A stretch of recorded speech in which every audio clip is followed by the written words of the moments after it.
How you doing? I'm still alive. Mark, Prestige Lawn Care. An update, and about time for a little chat really. Just in between jobs at the moment. Let's shoot to the next one while we're talking. So, what's new? The summer so far, so here we are now. We're over halfway through August, 3/4 of the way through August, and man, this weather has kicked my arse. Seriously, I know you guys that are in Australia, New Zealand, America, and you get your fair share of hot weather, obviously, but us Brits, man, we're just not used to it. The problem with our weather is that we go from one extreme to another, and there is no in between adjustment. So one minute we're working with like 3 layers on, and the next minute we want to run around naked because it's so hot. And there is that shock of like, it's just gone from being minus something to like 31, 32 in a very short space of time. And that's what, for me, happened this summer. And boy, did it kick my butt. Every day was like a torture day with the heat, and I would say it slowed me down comfortably by maybe 3 lawns a day. And as a solo operator, and when you can feel that energy just draining from you. So this year, what did I learn? I learned that when you're sweating all day long and you're drinking all day long, and you've got the let's put these windows up, you've got the dehydration element sorted out, yeah? And then you get home and then your legs are cramping up, and then someone said to me, Mark, you need to like replace the electrolytes. And I was saying, the what? The electrolytes. So having never actually studied that element of my body and discovering what that does, I couldn't believe the importance of it. So a tip to you guys, if you're working out there in excessive heat and you're literally sweating all day long and you're replacing the fluids, but boy, are there some other things that can happen to you. Why do people go into cardiac arrest? Lack of electrolytes in their system. And when your body's cramping up, and what's cramping up? The muscles. And what's your heart? It's another muscle, isn't it? So need I say more? Anyway, enough about the health tips. So far this year it's been challenging in all aspects. We started off in March with snow. I normally get going in March. March was a bit of a washout, a bit of a whiteout actually. After that came the heat, and the grass burned out, and the grass went dormant, and the grass all stopped, and I then went over to doing the hedge work, and that saved me really. It's just like, that kept me going. But whereas I normally, each year I do the hedge work at weekends because the grass schedule is busy Monday to Friday, and it just keeps you going, and the hedge work, you've got to somehow accommodate that. So that would be my Saturdays, and Sundays I would then try and relax, but that wouldn't happen because I'm a member of the RNLI, and so I go out to sea on Sundays, training, etc., so on and so forth. There's half a day. The other half a day would be maintenance on the equipment, the machines, oil changes, etc., so on and so forth, and you know, it would go on, and there's your weekend gone, and then back to the grass cutting on the Monday, Tuesday, Wednesday through to Friday. So the grass stopped growing, it went dormant. It was a lifesaver in some respects for me, and I know a lot of you guys that do this for a living had financial difficulties. It severed your income on the grass, and as difficult as that is, there's got to be other stuff out there, and I managed to do the hedge work, so that meant I haven't got to work weekends. It pays the bills, it keeps my head above water. Still been able to save, admittedly not as much, but the winter's taken care of, so looking forward to putting my feet up in the winter and doing no work. Well, there will be decorating at home, there'll be a list. But having said all that, I've now got back onto the grass. We've had some showers, the grass is greening up, the grass is growing. My list of other to-do jobs is more or less done. There's a couple outstanding, I can still get those sorted, and we're back up to normal schedule again. And yeah, the money will start rolling in from the grass. They call it green gold. So there we are. So that's the situation there. Machinery, no new purchases really since we last spoke. So a couple of problems with the four-wheeled rotary snapper, pinion gears. Had a few problems with those. Gonna have to order up a new set. Driving off a one wheel at the moment, and that's kind of weird. Kind of wants to just turn one way only. But that's one job that I need to get done. I was toying with the idea of replacing maybe a hater for a Honda, a 22-inch Honda. Not sure on that one yet. Maybe next year I'll do a purchase and buy another roller mower and keep the haters as well. Undecided. What else has been going on? What else has happened?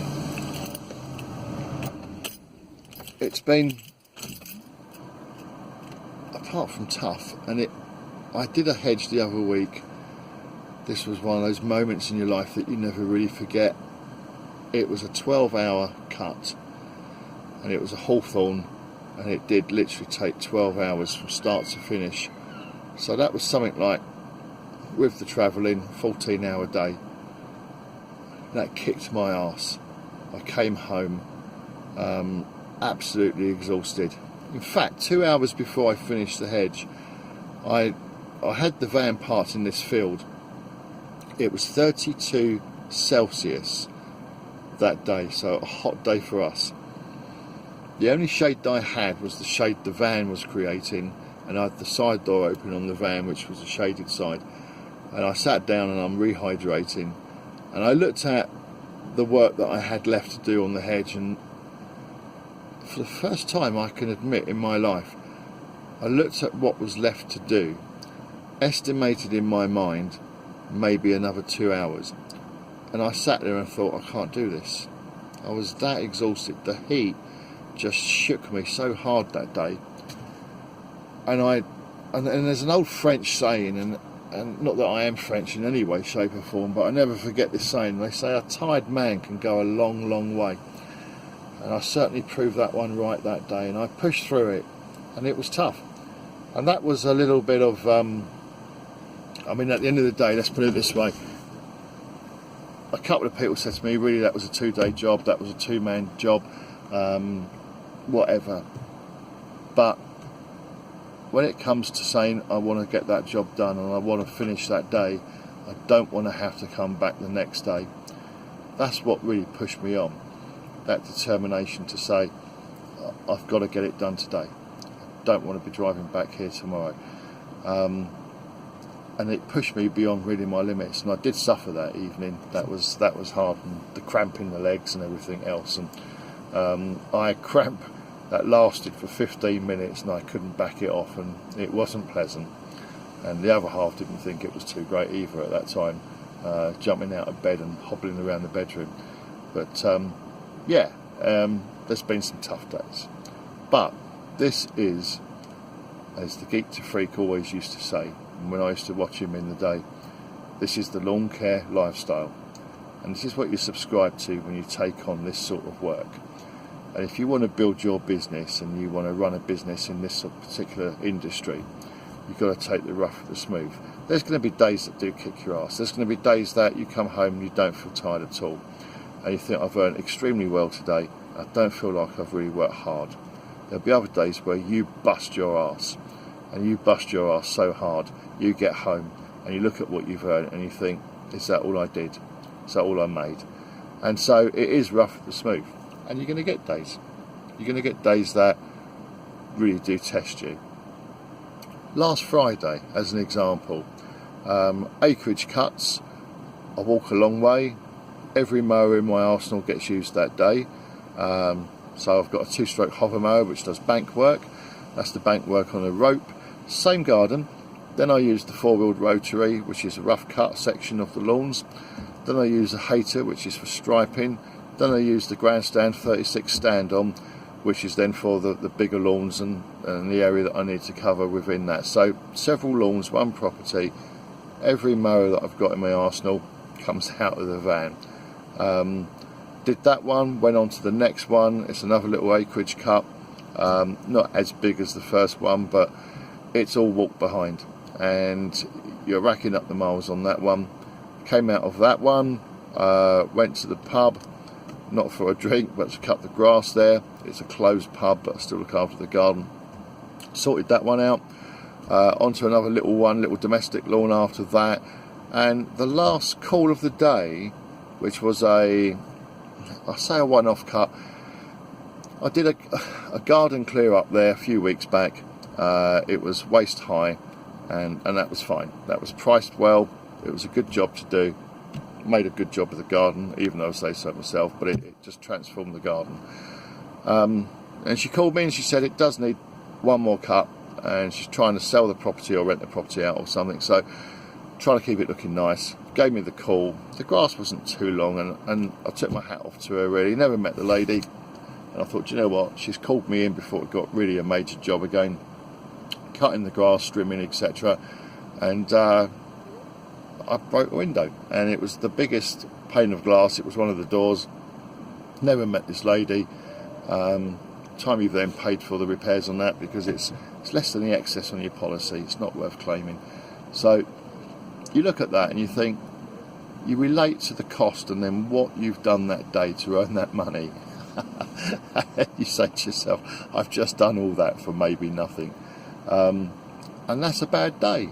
And these days do happen. But at the end of the day, no 2 days are ever the same. So whatever happens today, tomorrow might be better. And that's what I always say to myself. And you push on. The hardest thing for me is that I sometimes really hurt. At the end of the day or the next morning, your body sometimes feels like it's been put through 12 rounds with a professional boxer. And it does sometimes really hurt. So I'm telling you guys, if you want to go into this industry, be prepared for some slaps around the face, some kicks up the arses, and it's like anything else. It has its pros and cons. The good side is that you're out in the fresh air, you're out and about. There's some great scenery that I see when I'm out working, and I work in some lovely places, and that beats sitting at a desk in front of a computer screen, in my book, every time. Anyway, I will be doing some on the lawn, filming some on the lawn very soon. I've sorted out a few bits camera wise, so I'll start doing that. God knows why you guys like watching that. I have no idea. Is it therapeutic watching someone cut grass? But I'll start basically documenting and filming some of the places that I go to, because some of them are quite interesting. So we'll get some film footage of that real soon. So yep, be careful, be safe out there, and speak to you guys all soon. Bye for now.